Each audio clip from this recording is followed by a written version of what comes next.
IMF کا پاکستان کے گرد گھیرا اور تنگ کرنے کا فیصلہ۔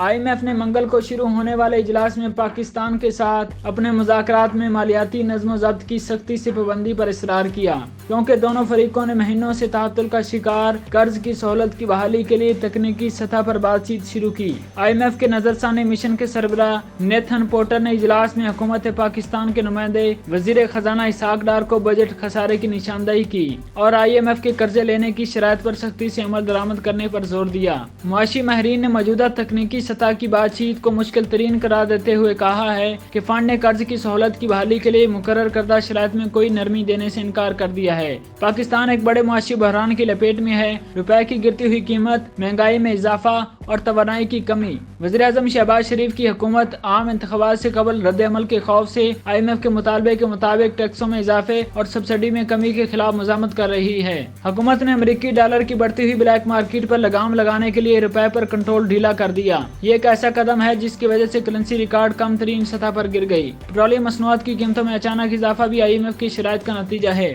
IMF کے نمائندے نے ملک کی کم آمدنی والے طبقے کو سبسڈی فراہم کرنے کی پاکستان کی خواہش پر کوئی اعتراض نہیں کیا، جو کہ بڑھتی ہوئی مہنگائی اور تباہ کن سیلاب سے ہونے والی تباہی کے آفٹر شاک سے دوچار ہے۔ فنڈ کے مشن نے بے نظیر انکم سپورٹ پروگرام کے تحت امداد کی فراہمی جاری رکھنے سے اسلام آباد کی درخواست بھی اتفاق کیا۔ وزیر خزانہ اسحاق ڈار نے مشن کے نمائندے کو بتایا کہ حکومت پاکستان IMF کی خواہش کے مطابق پاور سیکٹر میں اصلاحات لائی جا رہی ہیں اور گیس سیکٹر میں گردشی قرضے کے خطرے کو دور کرنے کے لیے طریقہ کار وضع کرنے کے لیے ایک اعلیٰ سطحی کمیٹی تشکیل دی گئی ہے۔ لیکن IMF کے نمائندے نے حکومت پاکستان سے اصرار کیا کہ مالی سال 2022-23 کے وفاقی بجٹ میں کیے گئے وعدوں کو پورا کرے۔ پاکستان نے IMF سے بجٹ 2023-22 میں درج ذیل وعدے کیے ہوئے ہیں۔ بجٹ خسارہ 4.9% پر برقرار رکھا جائے گا۔ بنیادی خسارہ GDP کے 0.2% پر ہونا چاہیے۔